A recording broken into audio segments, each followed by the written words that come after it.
Chris Harrison joining us here on our Zoom.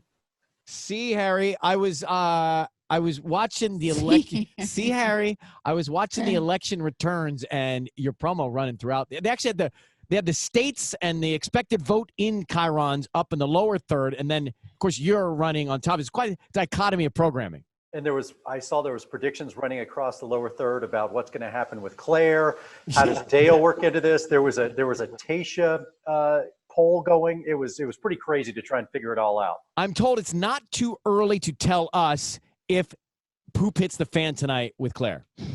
It does. I don't want to use such graphic language because there's kids listening, but yes, it absolutely does. It is, but let me just throw this caveat out there. It's not in necessarily a bad way or a negative way, or even a damaging way. It's what happens is, and I think people will see this, is kind of sweet and kind of spectacular in a weird, very unprecedented way.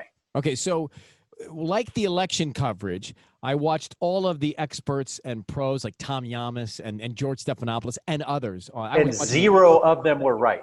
Well, I'm not saying that. I'm saying I was watching all of it go down, and they made predictions based on the path that was happening. So let's go down. Let's use that logic here. So let's use the path of Clare's out tonight. All right. What happens next? Well, Clare is obviously, and so, last week what you saw, and one of the best episodes we've ever had, but I think this is the fourth episode, might be the best episode we've ever put together. There is so much that happens in this one episode. It is quite insane that even after 2 hours, you're not getting enough to really see everything, all the answers. But Clare has taken us down a path, and you will see me sit down with her tonight and say, okay, we can't continue down this path. This is a disaster. The guys are smart. They're getting upset. They're frustrated. They're not getting a fair shot. What's going on with Dale? He doesn't even know what's going on. You got to lead us to where this has some sort of resolution. And so that's why everything comes to a head tonight. You're going to see it and hear it all. But so if a new Bachelorette then comes in, right, we can assume that, did they get the guys that she was getting? Or do we get new guys? There was a little bit of a teaser of a promo that I'm not sure why ABC let this sneak out. But yes, you clearly see that some of the same guys are here. Should we have a new Bachelorette? How about these guys? They're like, well, they sign up for one. I guess they don't care. They're looking for love, right? If they can't find one, Here's the thing, Ryan, when you go to a bar and someone says, hey, I'd like a drink, and they say, hey, it's 2 for 1 night. Are you ever upset when it's 2 for 1 night? I guess that's right. I mean, and if you think of the premise, they're there to meet their one. Clearly, she's not their one if this all goes down like we're saying. Chris, I wanted to save this for the next break. We're going to come back, and I wish you had one of those like the election screens. If you could do a touch screen with like the guys that are in or out. You know what I mean? Like, this That's so good. Gone. Like the states, right? And we do need the big board. It'd be so good with the big board. So we're going to come back because I'm just curious. I'm seeing all the product that you are associated with. There's now a new line there's a jewelry line that you've got. And sometimes it indicates retirement. Like, are you planning retirement with these annuities? I just want to come back and talk about that. Hang on one second. Chris Harrison with us. The Bachelorette next. The legend is here. Chris Harrison, one of the greatest broadcasters on TV. Does it all live. Well, I mean, look, you do.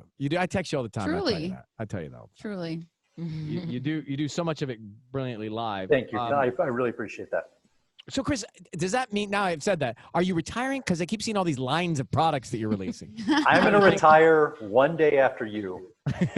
Well, let's talk. Which is probably, knowing both of us, which is 3 days after we're dead, we'll retire. I think it's probably right. I mean, I think I'd like to work as long as I can possibly move these lips.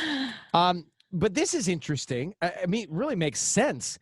But now you've launched this new male wedding ring collection line, right? Yeah, so this is such a great story, and I love how things happen like this. This mom and pop shop called Manly Bands reached out to me, this great company. They have these amazing wedding rings for men, and they wanted to do a little something, and they asked if I'd make them some videos. And my clever assistant said, we dove into it, and I wanted to look into any company that I ever do business with. I want to learn about it to figure out who they are. And I realized this is this great American story. It's just this husband and wife that realized there was not a variety of wedding rings to choose from. So they created a company, and then they reached out to me, and I found out about them. And I said, I want to be more a part of this. And so we collaborated and have come up with a Chris Harrison collection of wedding bands, and Yeah. they're fun and they're So great. good. And you go to manlybands.com, check it out. They're a variety of different flavors and materials, and everything from dinosaur bone to meteorites to cobalt. So they have real character to them.